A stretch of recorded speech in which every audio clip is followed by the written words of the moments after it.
Nick, we're two family men. We're known for that. We're also known for having some interesting thoughts when it comes to moments with others, right? As both being fathers, we also don't like Father's Day. So, Yeah. off the cuff thoughts of Thanksgiving. As Brian said, not my favorite. I positioned so many people over to Black Friday, right? Like I propaganded that because I Thanksgiving's always been kind of a weird holiday for me. I always younger was like punt the traditions, never a big traditional guy. Man, this year went for it. Went for the pumpkin pie.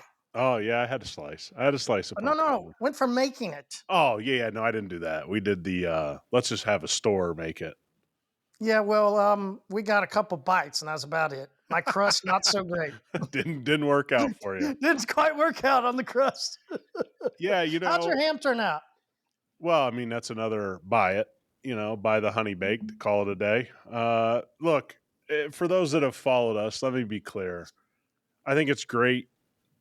The traditions are great. Having families over, that's great. All that traditional part of it, that part, I'm good with. I think obviously I have family in from the Midwest, so it's a nice break for them because it's 68 during the day, and it's 30 back home. So all of that kind of stuff is awesome. I'm kind of with a lot of people. I kind of go with the Thanksgiving thought of if this stuff was so good, we'd eat it all year, right? That's just where I fall out on it. It isn't me trying to be like a smartass about it. There's just a lot of it I don't enjoy. I just much rather, like I'm sure many of you and many of you are going to disagree, but many will agree, like just a nice steak dinner would do better for me with some more fixins than normal and stuff like that. But you do the traditions for people, and we had great food. My mom is a great cook, and everybody made great stuff, but it's just stuff I can't eat a lot of. I just don't like it that much. One tradition that is true, which was posted in the group, which is why I am drinking winter white ale today. Winter's here. It seems to be like right after Thanksgiving, something happens, right? Like, and it just goes cold. 19 inches up in New York is what somebody posted. Hey, but not only, yeah, I saw that. Not only that, we had snow at the Ohio State Michigan game, So, I mean, yeah, it's here. For all Was of that you your that live in excuse? Is that places, why you lost? no, we won. Oh, okay. Yeah, I don't know what you're talking about. Don't, we're 12-0 and number one, dude. I was just dreaming that one day. And I was one of those guys right now that said we like I was on the team, you know? Like I You was, do buy the tickets though. yeah, So that's true. so So, you do support. 32 degrees here. We did all wake up to something a little bit different this holiday season. I Even though it is traditionally gets cold, it seemed like people were a little bit in shock, right? Which is what we always joke about. It is always funny, we go, oh, suddenly there's weather here. You've got rainbows over there. We've got yeah. snow. I'm not sure what's happening. We did have some killer rainbows, which is what he's commenting on. We did have the first week of complete rain that I've ever had since living here. What was it, last week or the week before? But we do need to have a public apology and a little bit of an announcement. It's not the weather that will be holding up our packages. UPS came in today and said, well, why don't we just bring a trailer tomorrow? That'll be a lot easier. Hey guys, So I want to say this before you go deep down the HQ rabbit hole.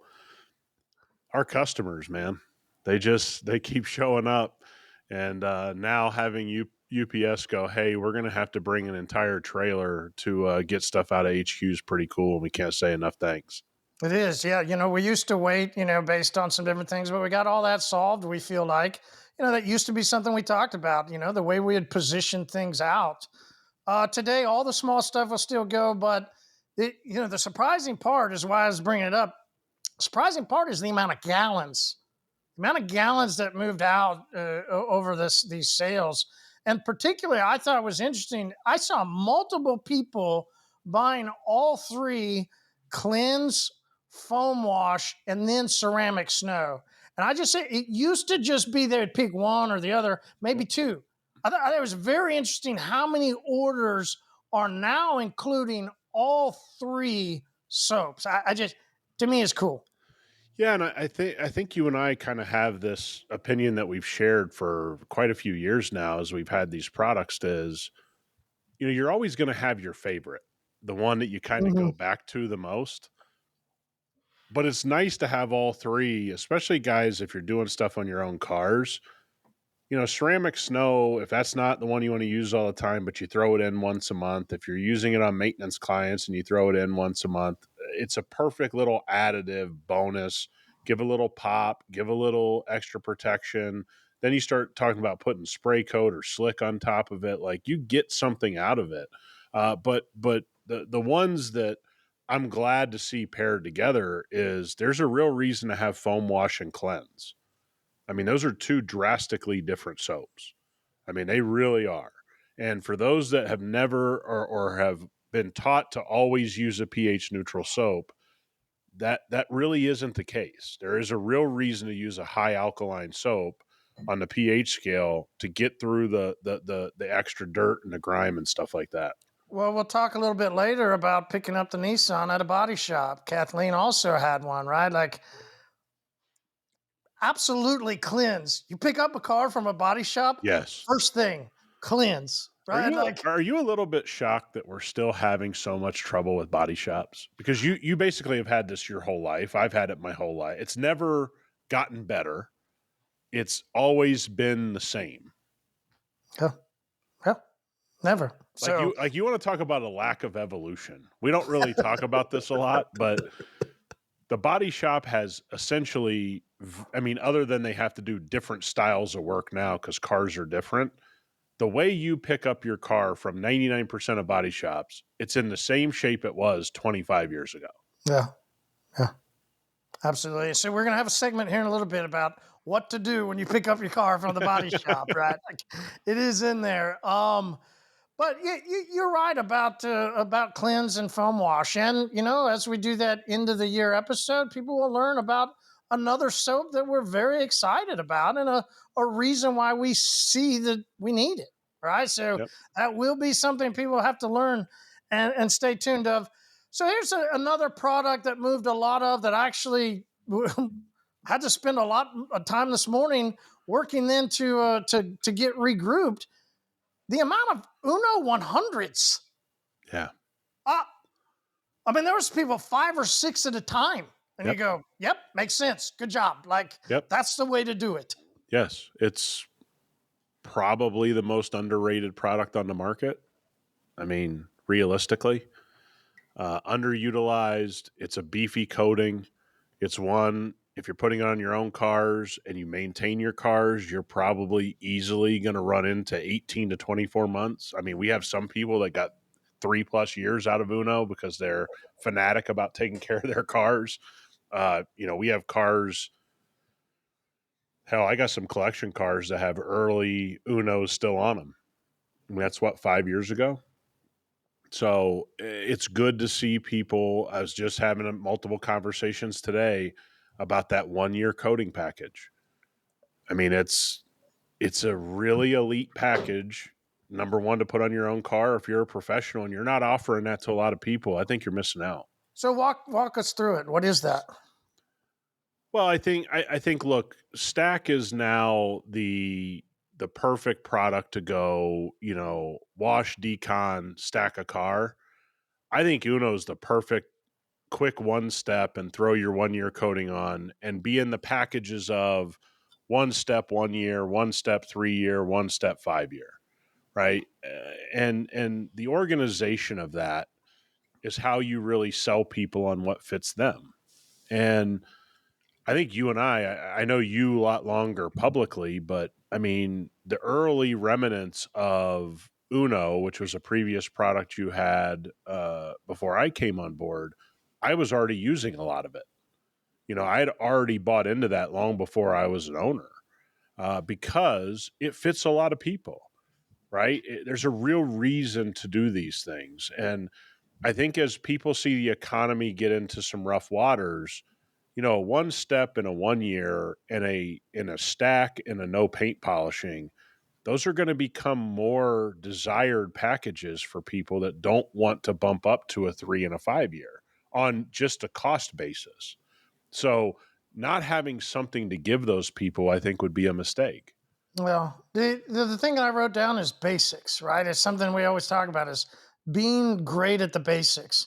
You got people that are being really great at washing their car and then putting on a good 1 year coating. You just go, yes, yes. Like I think that's where you come together. Of it, you see it and you go, wonderful guys. This is wonderful. Like so many people are now enjoying the idea and, in a sense, the ritual of what detailing is and what cleaning your car is, right?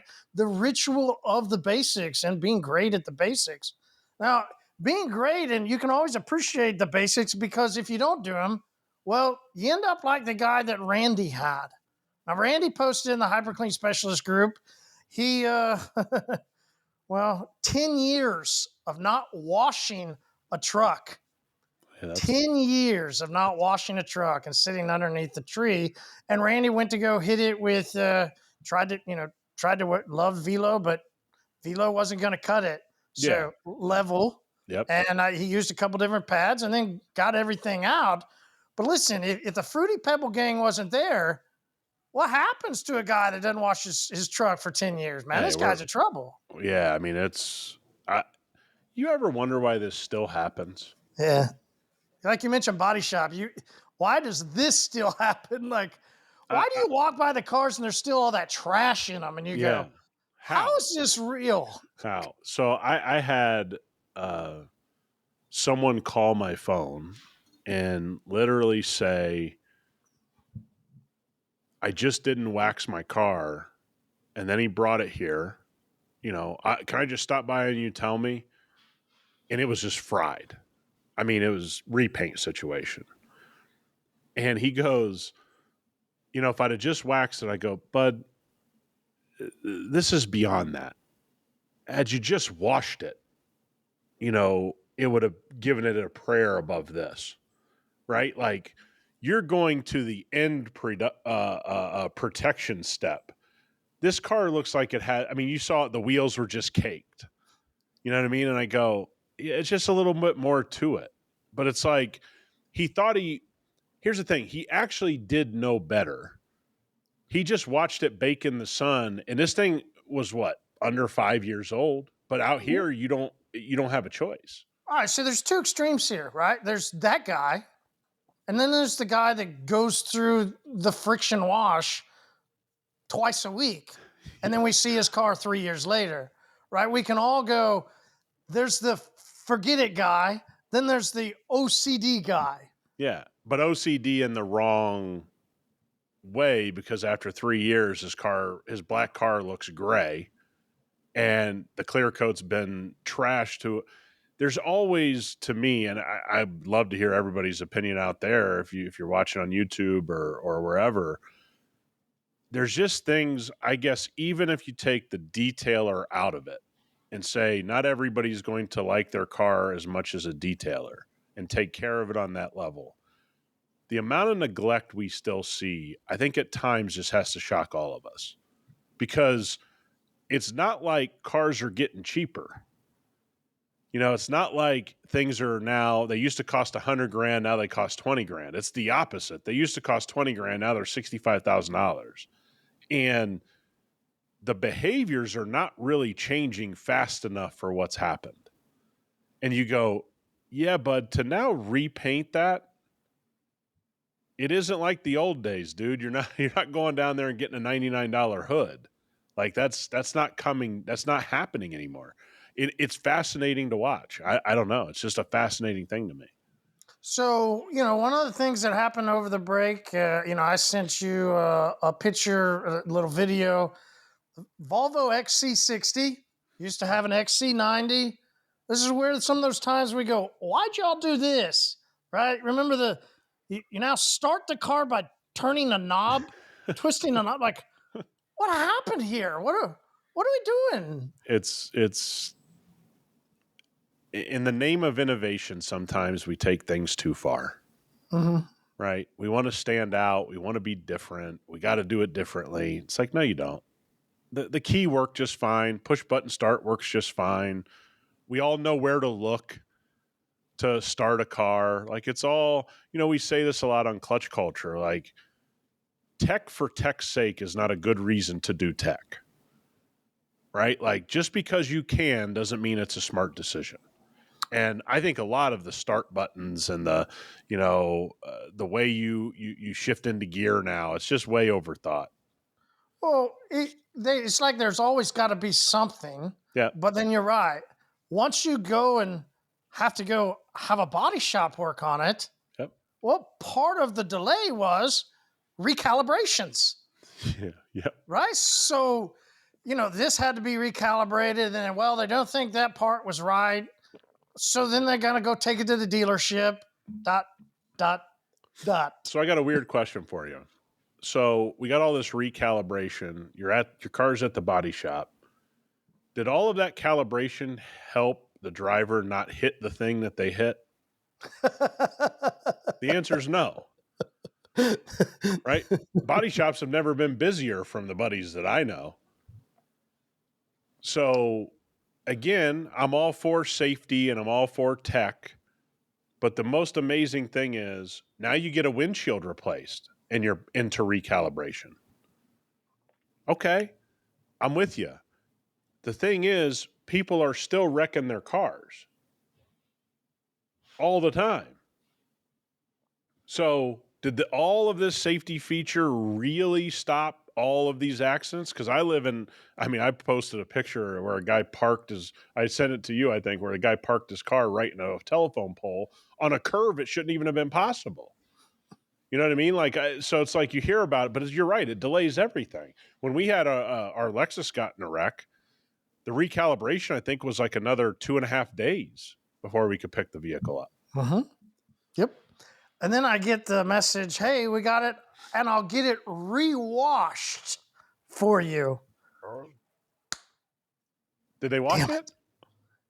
Forgot to put the damn tag on the rear view mirror that says do not wash. And it was a re-wash. Oh, wow. You Don't know doubled how up. many times he had been washed, the way we say it in Oklahoma. By the way, all I can do, folks, is lead him to water. Can't make him drink. We got a plenty of those those rear view hangers at HQ there, bud. Listen, as Kathleen also said, people are starting to get wild. It gets wild around my family when I admit stupidity mistakes like that and go, well, yeah, they're going to rewash it. You're going to let them wash it? Yeah. Oops. Yeah. I mean, Oops. it's crazy. You got to worry about this stuff, man. It's what it is. You're going to let them wash it, right? Like we just talked about the basics, but here we are. So top 3 things to do when you pick up your car from a body shop, right? This is exactly what I was thinking when I was going through everything. And as you know, and as other people, and he might even listen to this episode because he comments things to me all the time. He's a buddy of mine. Yeah. He's a good friend I've known for a long time, right? Yeah. Dale's one of your team members, right? Good team member of you. We have nothing against body shop guys or ex-body shop guys. It's just, okay, now that you pick up a car from a body shop, here's what you need to do, all right? Yep. These are fun when we do them. All right, number 1, say thank you, right? Of course, right? Yep. Say thank you for fixing your car. But we listen to Nick say this over and over. They're not professionals at really much anything else around that vehicle. Nope. So say thank you for fixing their car, but realize that is the level of their expertise. Yeah, think of it as a Lego set. I mean, they don't paint the Legos real well, in my opinion. They don't do a lot except reassemble the car really well. I mean, that's what I think they do really well. Now, there's some body shops that do high-end, paint work, but largely you're going to get it back with some sanding marks and some, maybe some nibs that have to be taken out and things like that. And yes, they should do those things, but they're not a professional paint refinishing facility. They are get the car back in working order. And by the way, with the way the world is now, they're fighting tooth and nail just with the insurance companies to make things happen. Absolutely. Okay. So this is not it's the body shop's fault. It's the system that the body shop is working in. So if they're going to be billing this type of money, they can't also put exponential amount of time into the paint system. They just need to get the paint on the car. They don't have the next 2 or 3 levels to go. So that is not the body shop's fault necessarily. Should it be better? We can all make an argument one way or another. I just tend to look at things more realistically of they're just putting the Legos together and making sure that it's functional and your bumper's not going to fall off and the door panel's fixed and all that kind of stuff. So I think that's the place to start. They might even say washing it is extra that we're due as a service for you. Sure. We technically only had to work on this door, this back panel, this part here, but we understand customer service, and so we rewash the car for you. Like they probably be like, "Listen, you guys need to chill out, I right?" agree. Like not even a like, "Listen, you don't want us to do this extra service for you?" Yeah. No, And that's a most good people point. probably don't know about it, right? Like they don't understand the level, the niche, the eye, Yep. the thing. But those of us that do know, what do we need to do? First, say thank you, understand where they're at. Second, we got to know that it's got to be detailed. Yeah. Whether that's us doing it or somebody that we're going to pay, it's almost like as soon as you pick up the car, you need to already have it scheduled. It needs to be booked, whether it's you or you're paying somebody. That car's got to go to a detailer. Well, I would say this. So when you said what's the first thing you would do, the thank you part is correct. The first thing I would say is drive there with a clay bar in your pocket because I've never picked up anything from the body shop that didn't need some type of clay to get contamination back off some part of the car. Right. And sometimes in really tough circumstances, you're having conversations about them leaving your windows open while it was in the shop. But there's no question that you're going to enjoy your experience more if you do what you just said. Just know it's coming home. Hope it's put back together right. At this point, like you said, modern cars, that the calibration is correct and you don't have a bunch of stuff come up in the first 50 miles, which can happen. You got to get it detailed and you got to be willing to spend some time. And you're probably going to see some things in some cracks and crevices you didn't have before. And you got to kind of live with it because if you can either get mad or you can just get it done. Yeah. Yeah. There's really, you don't have really an option. And you don't want to live with it. No, You don't 100%. want to push that off, right? You mentioned cracks, crevices. So we all know, we all know there's a lot of dust that goes from Yep. compounds. If they didn't use hyperclean compounds, right? Agreed. Like there's a lot of mainstream compounds that leave dust. There could be, the wool. Then Yeah. you A lot mix of with wool. moisture with the abrasive emulsion and everything together. That can get pretty intense in a crack. And you get the heat. If there's heat involved in that, if it's in a part of the country where it's hot, that really maximizes it. Yep.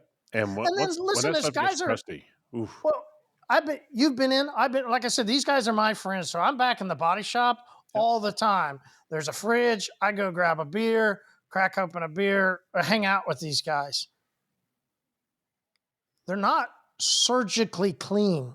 No, it's a dirty look. It's a really dirty job. I mean, it really is. I mean, you start talking about everything that they have to do, taking apart people's cars all day and just what must fall out, from behind these panels and flying around in the air. Like it's a tough world. And I actually don't I used to think the body shop world was a world you're like, I could own a body shop. I don't think that anymore.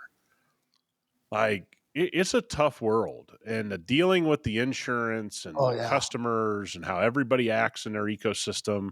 We see a fraction of that in detailing. We're not dealing largely with tons of insurance companies. It's miserable. I mean, just on our newer Lexus, I mean, it was miserable. I mean, I had to come out of pocket and then recoup my money like a year later. And had I not had that attitude, that car would have sat there and had more and more arguments than it was getting worked on. It's just not the right system, right? Insurance sucks. And if it sucks for us, it sucks for the people that have to deal with them on the other end. But you're right. It's not a surgically clean environment. It's very, very tough, grimy work. You got to understand that. And you got to go get it cleaned afterwards, right? Like, Yep. that's the point. It's not just, we always think of the dust. It's not just that, though. I mean, the interior needed to be go. Oh, yeah. Every window needed to be like everything needed to be detailed. Yep. There's the time for the niche, right? There's the moment. Not only if we're somebody that's picking up a car, but hey, if we're a pro, ding, ding, ding, maybe there's a marketing thing.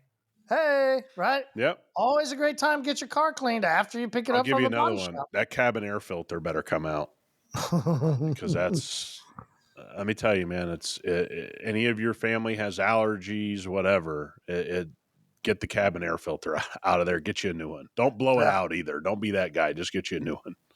Now, the number three is once you get through all that and at the detail, whether you've coated other things, whether you don't, what it doesn't matter. It just, you're probably going to have to go ahead and realize it's got to be polished. Yep. It's just, if you got a black car, when I made the joke earlier about you're going to let them rewash it, she knew. She knew. Yep. And she was right. Not only was it the car wash marks, the you could see them. We all know what they are, and it wasn't a automatic car wash. It wasn't the dealership. If somebody does not prioritize using their wash media appropriately, right? Whether that is right, I'm going to say do it the Nick approach, do the towels and flip everything. But let's say you're even a wash mitt guy. Yeah. Let's say you're even a what's the guard thing. Okay, there's maybe even that. I I'm telling you, with these that I saw, there's a great chance, and we know most body shop, and this guy's my buddy. I bet you I go back there and look at that mitt and ask his detailer that washes the cars, hey man, how often do you get to change this mitt? Is that mitt really a priority to you? Is that mitt really a priority to this owner? It's not. No. But what does that mitt do with an unlubricated soap? Because they're just trying to think of, they're not trying to fix the car to the cosmetically approach that we do. They're fixing it to, as you mentioned, insurance and the standards that are put to make their money, Yep. not the cosmetic. So that soap's not lubricated like our foam wash. That mitt probably isn't cared for like you recommend to those in our world. So we got to understand that, hey, there's going to be a lot of marks through the whole car, Yep. and it's just definitely going to need a polish. Yeah. It's almost 100% guaranteed. And I don't, I think you got to look at the body shop. If it's your vehicle, like, hey, it's going in there, it's getting put back together, and then I got to take it somewhere and get it right, or I got to spend the time to get it right. And there's just no way around it. I mean, I've had incidents with, and for anybody that thinks it's just paint, I've had incidents where we've had to peel PPF off because it was damaged while it was at the body shop. It just happens. And you got to live with it, and you got to do what you said is just, you got to come home ready to do the things that you need to do, and you got to move on from complaining about it, right? Like, there's just no use. It's been like this as long as I've been around. It'll be like this long after I'm gone, probably. As many of you, it's like you said, it's time to not complain. Just know this is a small checklist of things you're going to have to do. Mm-hmm. Yeah, because it wasn't like we can make which I took pictures, right? We can definitely, as detailers, Yep. take the joke of, well, also the panels that were worked on, that rotary that went over. And I know the detailer that's back there. He's been there 10 plus years. Yep. He's he, if you've been cleaning cars for 10 years and then buffing cars, you're, to your point, elite now, right? You've done it a long time. The amount of cars that he's gone over, he has now reached a status way beyond the amount of average people out there. But even at that, there's still because it's not in their orbit. It's not in their orbit to care about swirl marks. Yeah, it's not in their orbit to do a 2 and 3 step down, to get the rotary finished out. I mean, it's just not. It's did we get the sanding marks good enough? Right? Because they can live with that, because that's what they're being paid to do. It's just like when people get mad at dealers, and you guys have all heard me say this, they distribute cars. Stop thinking they do everything else, right? They're a place to go. Like, you walk into Home Depot, you buy a tool, you leave. They're a distributor of tools. A body shop is to get this thing put back together. And largely, a lot of those guys that make an argument, I'm not saying they're right, they don't really think they should have to run a polisher over it. They just do that kind of out of, quote unquote, the goodness of their heart to make Customer sure it looks a service. little better. Hmm. Again, I know there's people who are going to disagree with that, and body shops that do much better work or less work or whatever. But it's about preparing yourself for the realities instead of anything else. Like, this is how it works. Yeah. So, the great thing for us, I got to play around. And we won't go into that. People will get to hear about that product in the later episode that we put out. But good news, Nick. Got everything out. Looks amazing. So here's something that I wanted to bring up, and we'll close on this. You're going to hear this on a Tuesday, but we just had a really great sale. And one of the things that happened on Cyber Monday was a lot. I even got text messages inside of a group. Hey, well, what happens with this machine? And it was another brand, and it was this and that. And they go, don't worry about it. Just go hop over to hyperCLEAN store, get the liquid elements, Yep. and it's at such a great deal. Why not just grab it? And what the other people that are seeing the liquid elements machine that we're selling at hyperCLEAN store is also how fluid, how simple it is, how easy it is to use. Yeah, I think we probably haven't said this enough. We have the ability to carry every machine. That's a fact. It's not hard to carry every machine. We chose the Liquid Elements machine because I used it and go, oh, this is better. It just happens to be at a price point that makes sense for almost everybody, right? We weren't, we'll probably be bringing other machines in that fit some molds and help fill in some cracks. And we already have relationships with that manufacturer anyway. But guys, we didn't bring in this machine to sell a cheap machine. We brought it in because I honestly believe at the price point and what it is and the amount of torque it has, which I think a lot of DAs have screwed up over the years. And I've made that known to a variety of manufacturers that have asked me my opinion on their stuff. It's the best machine out there right now. And when you talk about it, normally costs a couple $100. I mean, it's just such a no-brainer. Absolutely. No brainer. And here's the other no brainer because, like I said, it's going to be a Tuesday. Some people are going to go, I do want to try that machine sometime. Hey, if you missed the sale, no worries. The next one will be in May. Yeah, that's You got a probably little bit. You got a little bit of time. Hey, if you miss the sale, no worries. We'll always have Pro 20. Pro 20 is a way that you can always get some wholesale, do something. You go, listen, I'm not ready for a sale. I'm not to a sale yet. It's still months away. January, February, whenever you listen to this, Pro 20 is still out there. It's a wholesale deal. You can always get that deal. Yep, absolutely. All right, we'll see everybody over the HyperClean Specialist group on Facebook. See you guys.